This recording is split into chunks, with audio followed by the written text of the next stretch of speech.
सर्वसामान्यांच्या हक्काचा आवाज जागर जनस्थान। थकीत वेतन मिळावे यासाठी मनपाच्या सफाई कर्मचाऱ्यांचे काम बंद आंदोलनाचा इशारा पुकारलाय। धुळे महानगरपालिकेतील सफाई कर्मचारी यांच्या गेल्या 2 महिन्यांपासून पगार 1 वर्षांचा पीएफ तसेच बोनस थकीत असून धुळे महापालिका व संबंधित ठेकेदार याकडे जाणीवपूर्वक दुर्लक्ष करीत असल्याचा आरोप आज सफाई कर्मचाऱ्यांनी केलाय। धुळे महानगरपालिकेच्या असलेल्या कचरा व्यवस्थापन डेपो या ठिकाणी शेकडो सफाई कर्मचाऱ्यांनी 2 महिन्यांचा थकीत वेतन द्या अन्यथा उद्यापासून काम बंद आंदोलन करू असा इशारा देत धुळे महानगरपालिका व संबंधित ठेकेदार विरोधात जोरदार घोषणाबाजी केली आहे। जुलै व ऑगस्ट या 2 महिन्यांचा सफाई कर्मचाऱ्यांचा पगार थकला असून गेल्या 1 वर्षांपासून पीएफ व बोनस मिळत नसल्याने सफाई कर्मचारी चांगलेच आक्रमक झाले।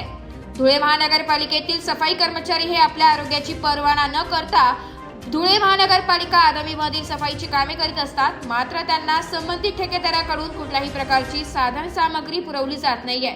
तसेच घंटागाडी व ट्रॅक्टर हे देखील नादुरुस्त असून त्याची देखील देखभाल संबंधित ठेकेदार करीत नाही। त्यामुळे अनेक अडचणींना या सफाई कर्मचाऱ्यांना सामोरे जावे लागत आहे असा गंभीर आरोप करीत आमचे थकीत वेतन लवकरात लवकर दिले नाही तर उद्यापासून संपूर्ण सफाई कर्मचारी बेमुदत संपावर जातील असा गंभीर इशारा यावेळी देण्यात आलाय। मी शंकर जाधव, मी घंटागाडी ड्रायव्हर आहे। आम्ही धुळे महानगरपालिका कामगार कर्मचारी संघटना CI2 संलग्न डॉक्टर DL कराड राष्ट्रीय उपाध्यक्ष व राज्याध्यक्ष C2 यांच्या मार्गदर्शनाखाली आम्ही हे आंदोलन करीत आहे। आमचं आंदोलन करण्याचं मुख्य विषय म्हणजे 2 महिन्याचा थकीत वेतन बाकी आहे आणि मागील 3 वर्षाचा बोनस व मागील 1 वर्षाचा PF सुद्धा अजून टाकलेला नाही आहे। आमचं कायद्याने 7 तारखेच्या आत पगार देणे कायद्याने बंधनकारक असून सुद्धा आम्हाला वेळेवर पगार दिलेला जात नाही आणि 2 महिने झाले त्याच्यानंतर आमच्या पगाराची चर्चा होते, तोपर्यंत आम्हाला पगार मिळत नाही। आमची सर्व कामगारांची उपासमारीची वेळ आलेली आहे।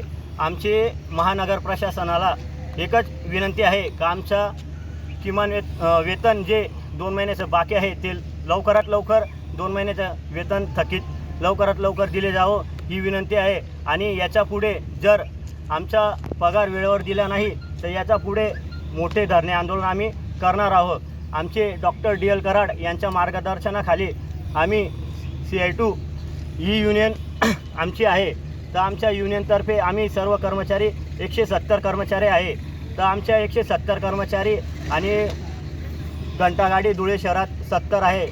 या सर्व घंटागाड्या पूर्ण धुळे शहरात जात असतात। जर या धुळे शहरात या घंटागाड्या गेल्या नाही तर आरोग्याचा प्रश्न निर्माण होईल। या प्रश्न निर्माण झाला तर याच्यासाठी पूर्ण प्रशासन धुळे महानगरपालिका हे जबाबदार राहील। याचा आमच्या कर्मचाऱ्यांचा काही दोष राहणार नाही, कारण आम्हाला जर वेळेवर वेतन मिळत नाही तर आम्ही करणार काय। आमचे कोणाचे घर भाडे आहे, कोणाचे भाड्याचं घर आहे, कोणी आमच्या हप्ते राहता, कोणाचं हे राहता, आमच्या शाळेच्या फी राहत्या मुलांच्या। जर आम्हाला वेळेवर वेतनच आमचं हॉस्पिटल दवाखाने यांचं इतर आमचं रोजच्या रोज दवाखान्याचं काही ना काही निघत असतं। आमच्या लहान मुलांचं दवाखाना, आमच्या काहींच्या घरात वयस्कर आहे, आम्ही स्वतः आम्हाला हँडग्लोव्ज वगैरे देत नाही, आम्ही बिना हँडग्लोव्ज मास्क वगैरेचं काम करतो। आम्हाला अचानक काही लागण्याची भीती असते, अपघात झाला तरी आम्हाला काही ना काही निघत असतं। ती सुविधासुद्धा आम्हाला काही मिळालं नाही। आम्हाला किमान वेतन मिळते पण ते पण वेळेवर मिळत नाही। 2 महिने झाले, 3रा महिना लागून जातो तरी आम्हाला वेतन मिळत नाही। आमची धुळे महानगर प्रशासनाला आणि ठेकेदाराला एकच मागणी आहे, आमचं वेतन हे वेळेवर 7 तारखेच्या आतच मिळालं पाहिजे। हे कायद्याने बंधनकारक असून सुद्धा महानगरपालिका कुठलीही कारवाई करत नाही।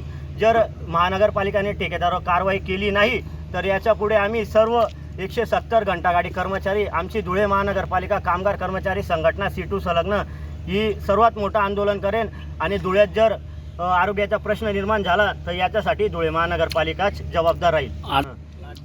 आमच्या CI2 तर्फे आता हे आंदोलन आमचं जोपर्यंत 2 महिन्याचं वेतन आम्हाला मिळत नाही तोपर्यंत आमचं आंदोलन चालू राहणार।